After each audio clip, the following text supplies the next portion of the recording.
Nunca antes y nunca después existió un club en el fútbol argentino que en todas sus temporadas en primera división tuviera casi un 40% del total de sus jugadores de origen extranjero.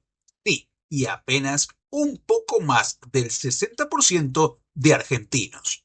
Pero esto ocurrió entre 1988 y 1995 cuando el Deportivo Mandiyú de Corrientes jugó en la máxima categoría del fútbol argentino, luego de obtener el título de la Primera B Nacional en la temporada 87-88, también plagado de extranjeros.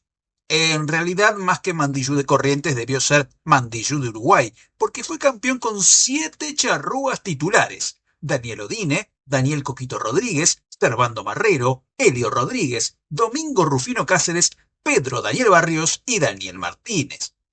En ese equipo campeón dirigido por Juan Manuel Guerra, apenas Medrán, el arquero, Urbina, el lateral derecho, y el Pepe Basualdo, volante por derecha, eran argentinos, y a ellos se les sumaba el genial paraguayo Adolfino Cañete.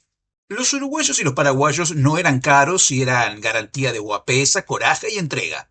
Esa era la máxima virtud del equipo, que a veces se pasaba de mambo con las patadas, pero era su sello y le sirvió: sólida defensa y aprovechamiento máximo de las opciones en ataque. Y como no existía una limitante de cupo de extranjeros, podían jugar todos. Así lo pensaba Eduardo Ceferián, empresario textil que lideraba Mandiyú y que quiso llevar a su provincia a lo más alto del fútbol grande. Es cierto, Mandiyú había nacido en 1952 y hasta llegó a jugar brevemente en primera en 1974, pero lo mejor estaba por venir. Si bien al principio costó, el equipo se afianzó en primera mientras iban llegando uruguayos y paraguayos a rolete, además de tener al Pepe Basualdo como figura, quien llegó a la selección desde Mandiyú en 1989. Así, en ese lapso no solo arribaron jugadores de rol, sino muy buenos jugadores, con pasado, presente y hasta futuro de selección, ya sea argentina, uruguaya o paraguaya. Por ejemplo, el campeón del mundo argentino en México 1986, Carlos Chino Tapia, llegó en la temporada 89-90. Otro campeón en México, el vasco Larticoechea, que también jugó los mundiales de España 82 e Italia 90, llegó en ese mismo 1990, y el gran Sergio Goicoechea, mundialista en 1990 y 1994, lo hizo después del Mundial de Estados Unidos. A ellos agregarle otros argentinos como Carlos Duré, Dante Unali, Rubén Cousillas, Hugo Lamadrid, Pablo Sixto Suárez, José Blanchard, Pablo Quiroga, Carlos Casartelli y el negro Jorge Martínez, entre otros. El ruso Zielinski, otro nombre pesado, jugó en la B Nacional con el equipo años atrás. Pero los uruguayos no eran tampoco cualquier cosa. Algunos podían parecer apuestas rendidoras, pero otros tenían nombres pesados y de prestigio, como Jorge Fossati, campeón con Peñarol y Rosario Central, aunque en su caso jugó en Mandiyú en la B Nacional; los mundialistas de 1986, César Vega y Wilmar Cabrera, que además había sido campeón de América con Uruguay en 1983, campeón de América y del mundo con Nacional en 1980 y que había jugado en España, Francia y México. Los mundialistas titulares de México 86 e Italia 90, como el arquero Fernando Alves, de notable trayectoria en Sudamérica, y Antonio Elzamendi, aunque ya veterano, pero uno de los mejores punteros derechos del fútbol sudamericano de todos los tiempos.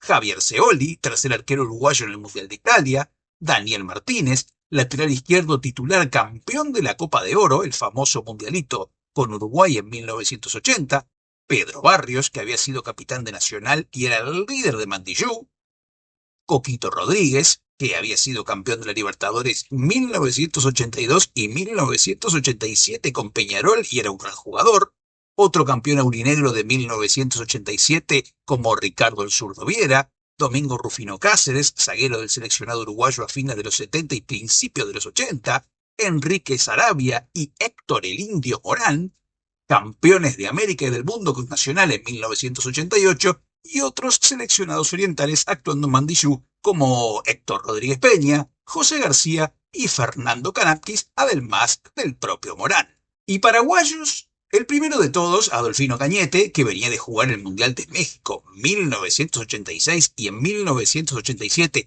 llegó para ascender a los correntinos, aunque luego no se quería. Pero, ¿qué decir de hombres con gran trayectoria en clubes y selección como Félix Torres, goleador histórico y con pasado en Europa, Guido Alvarenga, Alfredo Mendoza, que fue mundialista en México 86, Arsenio Benítez, Luis Caballero y Roberto Lugo, entre otros? Era normal ver, en general, durante la mayor parte de su etapa en primera, a Mandillú alineando siempre 6, 7 y hasta 8 paraguayos y uruguayos en su alineación titular. En resumen, en 7 temporadas en Primera División, Mandillú utilizó 117 jugadores, de los cuales 73 fueron argentinos, un 62,45% del total, 29 uruguayos, que corresponde a un 25%, 12 paraguayos, equivalente a un 10%, y un brasileño, un boliviano y un venezolano. Es decir, se llegó al loco número de 37,55% de futbolistas extranjeros de un club argentino en toda su estadía en Primera División, algo totalmente inédito. Y más curioso aún, de esos 117 hubo 3 mundialistas argentinos, 5 mundialistas uruguayos y 2 mundialistas paraguayos. Con todo ese caudal, Mandillú tuvo su pico en el Clausura 1991 cuando finalizó tercero por detrás de Boca y San Lorenzo. Pero digamos que la buena vida correntina fue de 1988 a 1992. Luego el equipo comenzó a flaquear a pesar de algunas buenas performances. Los problemas económicos eran cada vez más severos. El club fue vendido por Ceferian en 1994. Llegaron Roberto Cruz y Navarro, que compraron el club. Se trajo a Maradona como entrenador y se sumó al Goico para dar un golpe de efecto, pero la caída era inminente. El drama económico repercutió en el nivel deportivo, aún con los uruguayos y paraguayos dando la cara en la cancha. Mandillú descendió a la B Nacional en 1995, pero ya no había ni plata ni dirigentes y el club se desafilió de la Liga Correntina y, por descarte, de la AFA.